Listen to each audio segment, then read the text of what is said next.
So welcome dito sa free crash course ng Atlivo Coaching.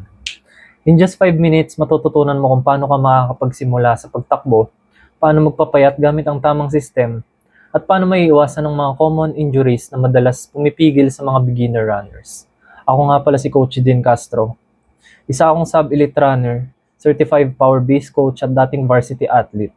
At ngayon, tutulungan kita to train smarter, not harder. Bilang coach, nakapag-train na ako ng mahigit 200 students. Iba-iba ang level, iba-iba ang schedule. Pero lahat may isang goal. Maging consistent, maging malakas, at magkaroon ng tamang direction sa training nila. Ako mismo nagsimula sa pagiging average runner.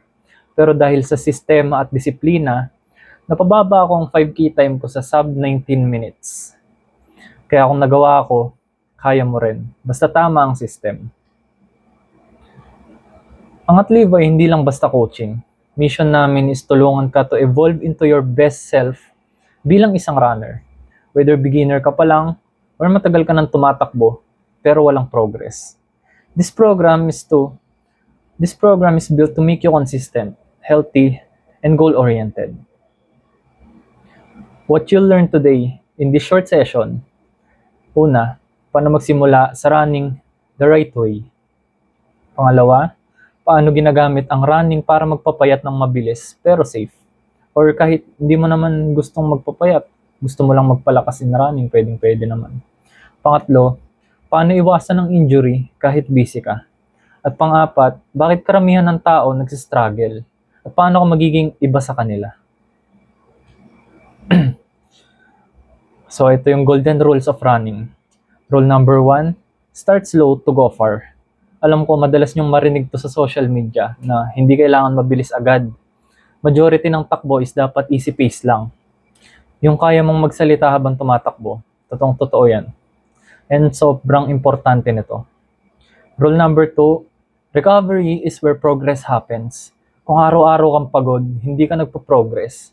Hindi sa training lumalakas yung katawan, kundi sa pahinga after ng training.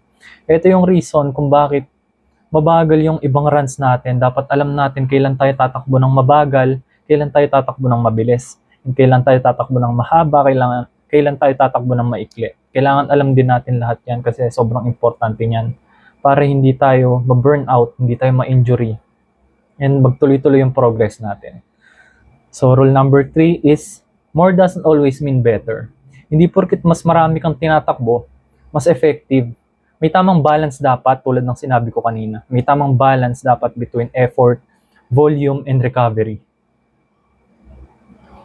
So, if you're running for fat loss, eto, kailangan mong marinig to.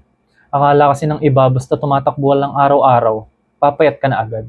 Yes, running burns calories. Pero kung hindi tamang pacing mo, schedule mo at intensity ng training mo, mabilis ka lang mapapagod. Tapos wala ring progress. Ang goal natin is to train your metabolism. Dito papasok ang heart rate zones, long slow runs at interval sessions. Pero hindi ko pa explain dito ang buong mechanics kasi sa program ko tinuturo yan ang mas malalim. Ito ang biggest mistakes beginners make. Ito ang top 3 mistakes nila. Una, tumatakbo agad ng malayo o mabilis nang hindi pa ready yung katawan. Pangalawa, walang plano. Bala na si Batman kung kailan tatakbo. And pangatlo, hindi nagre-recover. Kulang yung tulog, walang warm-up, walang stretching. Kaya marami yung nai-injury sa simula pa lang. Hindi nila alam na may signs sa likod ng tamang training. What is Atlivo? Atlivo stands for Athlete Evolution. Hindi lang to basta training plan na kinokopya lang. Ang system namin ay personalized coaching.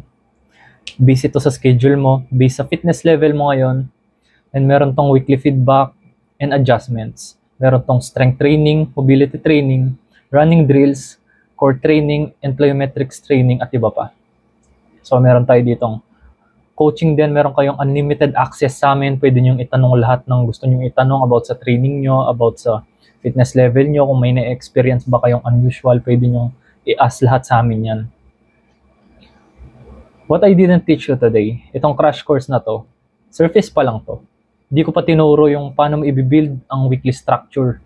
Anong heart rate zones mo, anong pacing zones mo, and paano strength training mo.